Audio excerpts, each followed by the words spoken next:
Congresswoman Abigail Spanberger, she represents the 7th District of Virginia. That is the Central Virginia area. She defeated incumbent Republican Dave Bratt, denying him of a third term in November. She was one of the big upset wins, and she was spent a career in the CIA and other things. She's also a mom, and she is with us now. Congresswoman Spanberger, great to have you with us. Thank you so much for having me on, John. I really appreciate it.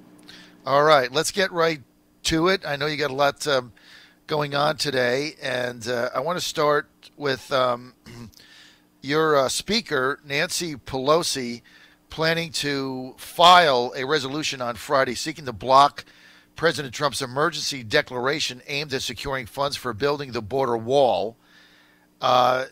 Is this a resolution that you are going to vote in favor of or vote no, or still deciding? So this is a resolution put forth by Congressman Castro, and the resolution is essentially asserting that we believe in the separation of powers, that this emergency declaration is in this case an overstep of congressional authorities and the constitutional authority of Congress to control the power of the purse. And I will be supporting this resolution. And the reason is quite simple. You know, Congress did exactly what it was supposed to do, admittedly weeks and weeks late, but they got a room full of Democrats and Republicans, members of the House, members of the Senate, and they got together and they hashed out a deal. And this is what lawmakers are supposed to do. They came up with a deal that had billions of dollars for security-related investments, including border infrastructure, greater staffing, immigration judges, a whole array of things, investments in infrastructure, addressing the opioid crisis. And it passed with bipartisan support in the Senate and then in the House, and the president signed off on it. And this is an appropriations bill, and this is what Congress's job is supposed to be.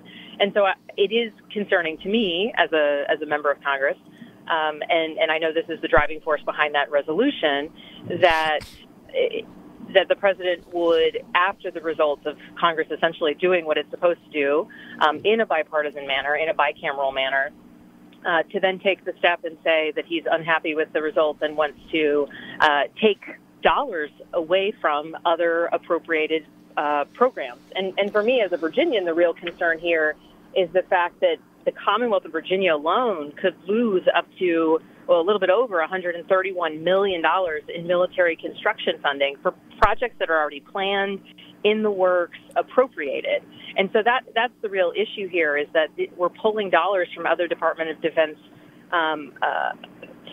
projects that the money's already been allocated, and this is going to impact our military planning, and the Commonwealth of Virginia. All right, so Congresswoman Spanberger, look, you're not going to get the two-thirds to override this. I mean, they've already counted heads. You don't have two-thirds. The president's going to veto the resolution if indeed it gets to his desk. Obviously, he's going to veto it, and you don't have two-thirds to override the veto. But look, when you really look at this, and we've had a lot of legal people on, this really goes back to 1976, and where Congress gave the executive branch the authority to do this under the National Emergencies Act. Why don't you guys, if you don't like the law, why don't you guys go back and rescind that, and then it would take all of it away? Well, and that's a good question, and I would like to just offer for the point that it's actually not just Democrats who are opposed to this emergency declaration. There are vocal Republicans who have come out against it. Whether or not they actually vote for Representative Castro's resolution or not, you know, I'm not sure of their voting intentions, but Senator Marco Rubio has been vocal in this. Congresswoman McMorris Rogers has been vocal, a number of other senators and representatives. Because, you know, this isn't a partisan issue. Of course, a lot of the divide is falling along partisan lines, but you know, standing up for what is the constitutional authority of Congress is in fact not a partisan issue. But to answer your question, you know, I actually think that the law that does allow for the president to declare an emergency, and so far this is the 60th time this provision's been used, I think it's important, and I think it gives the executive branch the ability to be agile and quick in responding to fast-occurring emergencies. However, this is a different circumstance because this declaration of an emergency comes as the result of an executive branch that says, or a president that says, I want X amount of dollars for this specific thing. Congress comes together, the House and the Senate, Republicans and Democrats, and says, we've listened to experts, we've talked with Customs and Border Patrol, we recognize the threats, we recognize the challenges, we recognize the needs of law enforcement. This is what we're going to allocate. It's expansive and a big spending package, and this is what we believe is necessary for the American people. The president signs off on that and then ultimately says, in fact, I'm not happy because it wasn't what I wanted. And so, the issue with this particular case is it's essentially we have a president in this particular case who is not respecting the appropriations process and Congress' role in allocating dollars. He's not respecting it because he thinks the deal sucked. I mean, that's the bottom line. He didn't like the deal. He didn't like what was negotiated. Nobody wants him to shut the government down. And that is totally within his right. I mean, as he doesn't like the deal, but the alternative was shutting the government down, right? So he's not going to shut the government down again. That didn't work. I was opposed to that the first time they did it. That never works. That's stupid. And I'm in favor of your law. Thank you for being so vocal on that. It's stupid. I mean, come on. You don't shut the government down and people can't get paid. And you got a lot of people that didn't get paid that, they work paycheck to paycheck. You got contractors affected. It just disrupts the economy. It's just a stupid plan to do. And that was never going to work. But so let me just get this straight. So you're going to vote for the resolution to override the president's emergency order, but you're not in favor, as I've heard you, Congresswoman Spanberger, you're not in favor of throwing out the law in 76 to give a president the national emergency powers. That's my understanding, right? That's correct. And okay. Digging into it, maybe if I further review it, there might need to be changes made to it. But I actually really do believe that the principle of allowing in emergent and quick turnaround time circumstances, allowing the president to be slightly more agile, I think is an important safeguard for us to have to allow executive action when we need it. But I think this is an example where that quick reaction time in support of protecting Americans is not a justifiable circumstance, because that's not the circumstance here. We had Congress do its job, get together, appropriate funds, which is constitutionally Congress's role. And if the president isn't happy with the deal, he is welcome to continue bringing that point to Congress, members of the Senate, those who, agree with him and disagree with him. But to actually overstep and use an executive action because he doesn't like a deal, like that is contrary to the division of powers that exists in the Constitution. And I think our founders were right in wanting, we're supposed to have 3 separate branches of government, and they play different roles. And all right, I get it. If we have the legislative branch in alignment with the president all the time, what's the point of checks and balances? I get what your position is. And I talked to the White House, Congresswoman Spanberger, and they told me, okay, they got $1.375 billion in the deal for the barriers. They said they're going to take another $600 million from Treasury that you can't do anything about, has nothing to do with a national emergency. Then they told me there was another $2.5 billion from the Department of Defense from counter narcotics fund. You add that all up. This is what they told me at the White House yesterday, right? They said $5 billion, done deal. It's going to be spent. It's going to be spent now. Congress can't do anything to stop it. The only thing that's in dispute, both legally and legislatively, is the $3.1 billion that is affected by the national emergency. So it's like they're saying we got 5 now. If we get the other 3.1, we have 8.1.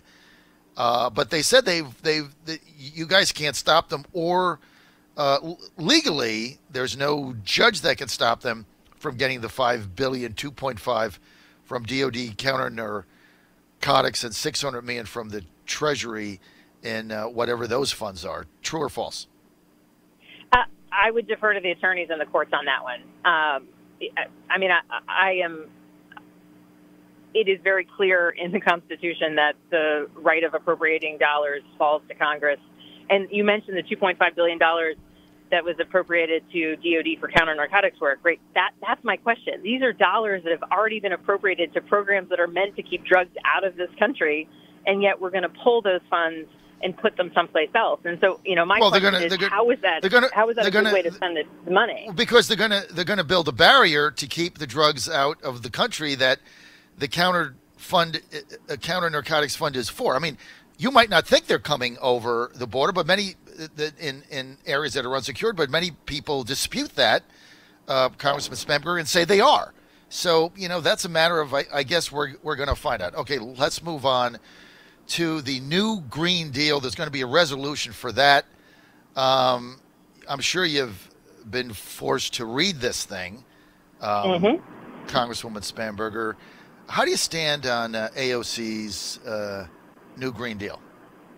I think it's important to recognize that when people come out with strong, bold ideas that create conversation, there's strength in that alone, right? So I applaud any new member of Congress who's really working on creating a new discussion about something that is important. And I do think that the topic of global climate change is incredibly important.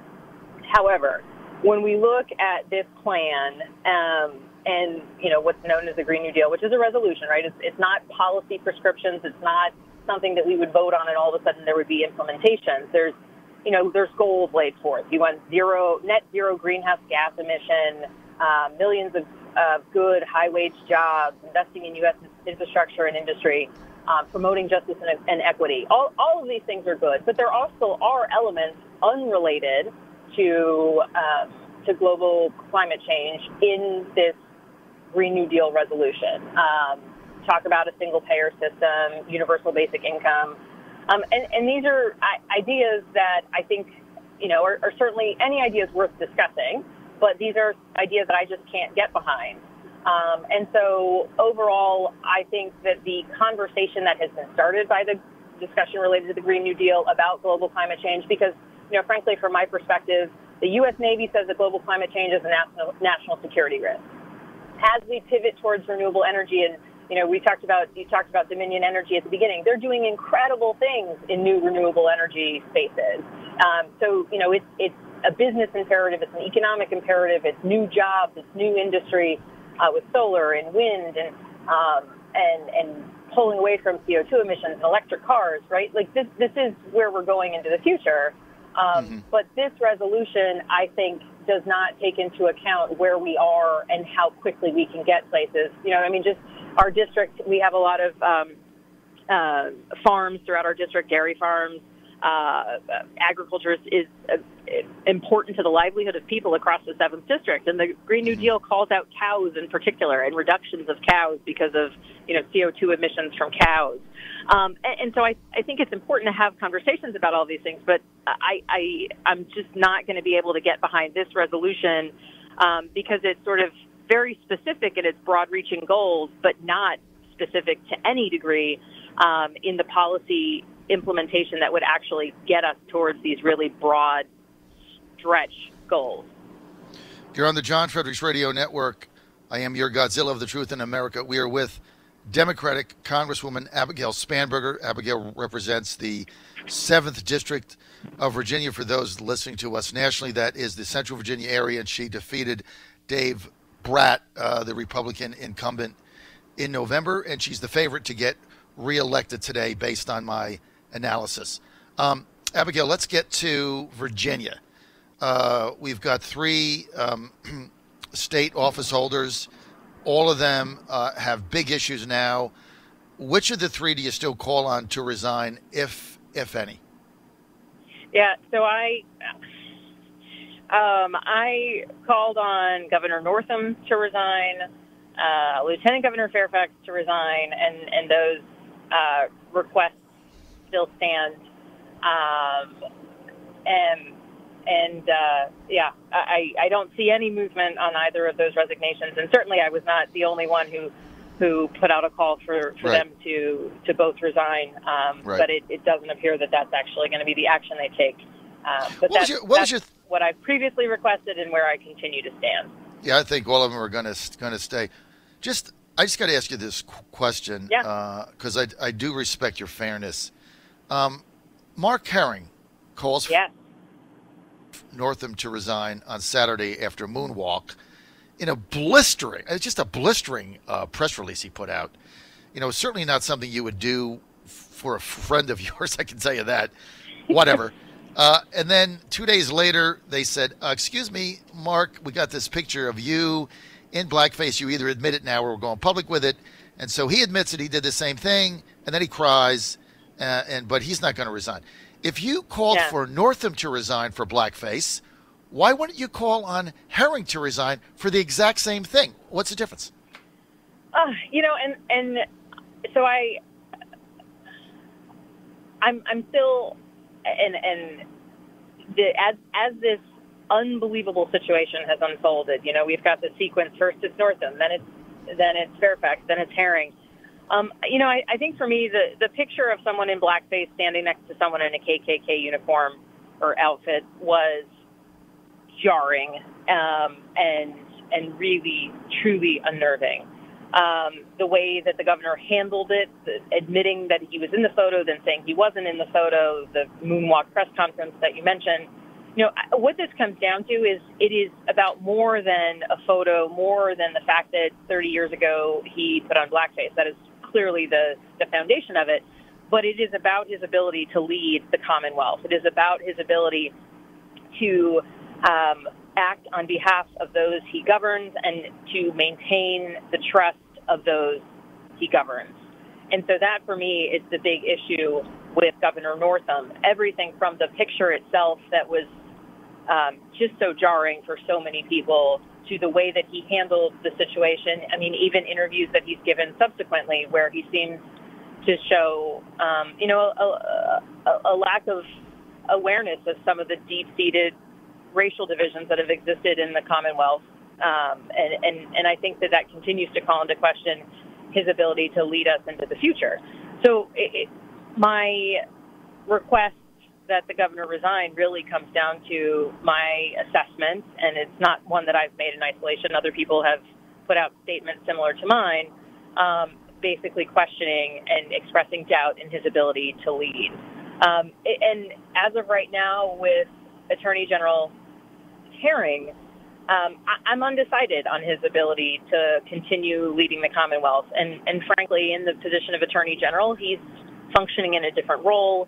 He is taking legal action on behalf of the Commonwealth, and certainly in a strong position of leadership, but not in the same way that the governor functions. And there are quite a few people, including the Virginia Legislative Black Caucus, that have not expressed a desire to see Herring step aside out of his position.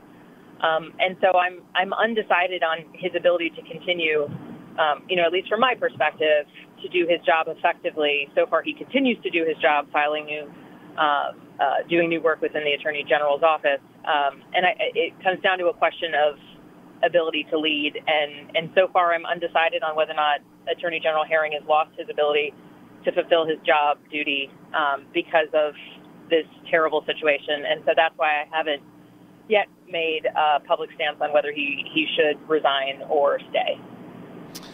That's about one of the most authentic answers I've heard in asking this question over the past 2 weeks, and I appreciate it. That's a nice way of saying long and rambly, John. I appreciate that.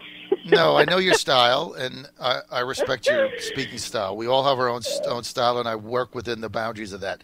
Congresswoman Spanberger, Don Beyer, though, your colleague in Northern Virginia, said, well, the reason we didn't call on Herring to resign is because, well, he would have been replaced by a Republican attorney general, some arch conservative, so forget that. So Beyer said purely political. Doesn't sound like you share that view to me. I don't share that view, and I did read that quote from Congressman Beyer. You know, I have had multiple conversations about our disappointment in the circumstance with my colleagues, including Congressman Beyer. And I do know that in larger, broader conversations, he has talked about the greater ability to lead. You know, I think that this is a time in the Commonwealth's history where we have to look beyond just partisan politics and look at what is best for the Commonwealth. And I think that, that's why, particularly, when so many of us called on the governor to resign, who could have imagined that a week later we would have such incredible allegations, I get it. incredible and credible allegations against the lieutenant governor. And so I think for many of us, there's also just a desire to be, to slow down because things keep unraveling and unrolling in a way we could have never imagined.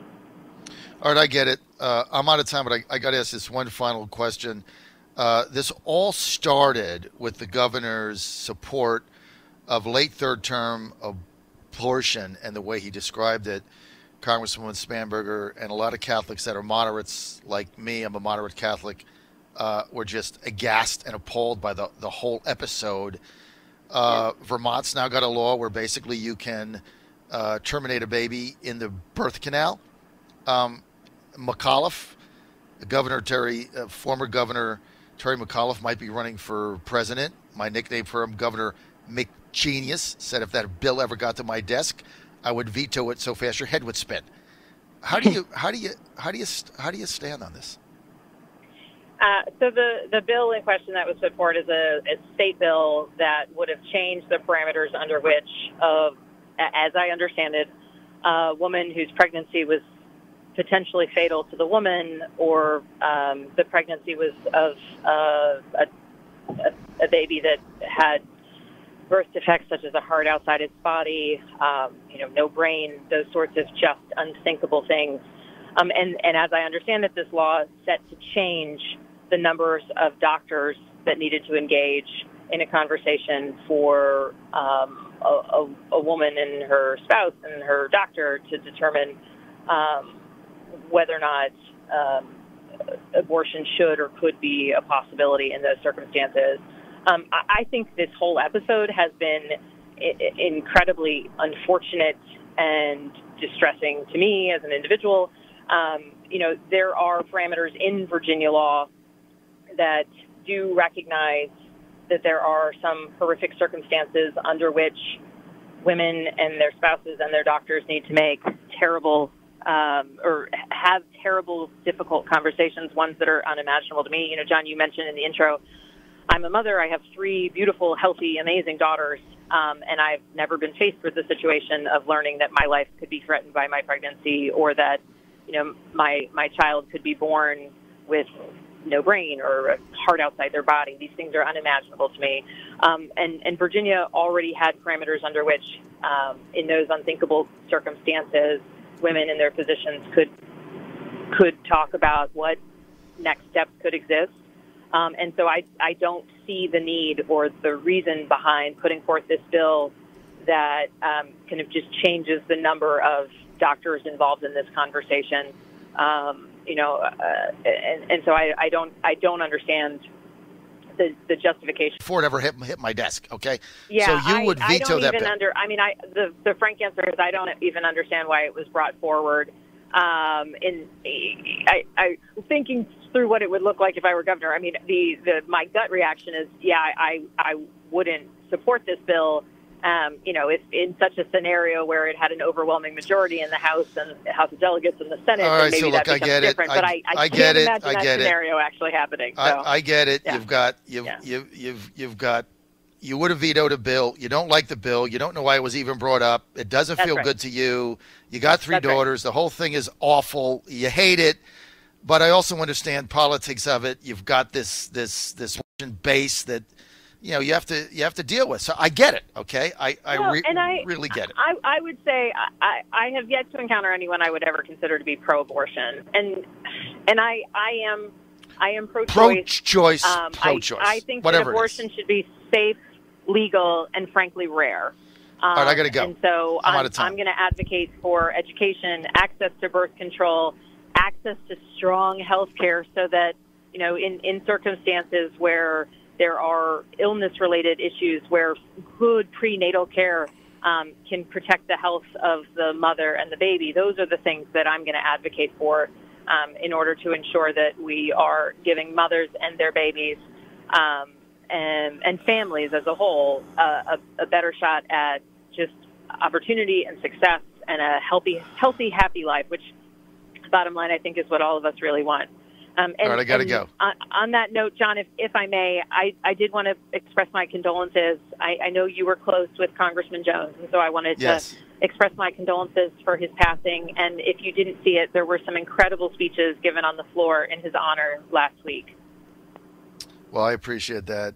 He was my good friend, and we fought a long, lonely battle against U.S. involvement in these wars, and our sons and daughters coming home maimed and with mental issues and in body bags for absolutely no reason. And both wars we shouldn't have been in, and certainly the second one was based on a complete and total lie, and it's one of the biggest scams in U.S. history, in the history of the Republic. So we fought a long battle on that, and my good friend Walter Jones, R.I.P., rest his soul in peace. Abigail, I got to roll. We're out of time. Thanks for being with us. I really appreciate it. Thank you, John. I appreciate it. Look forward to talking to you again.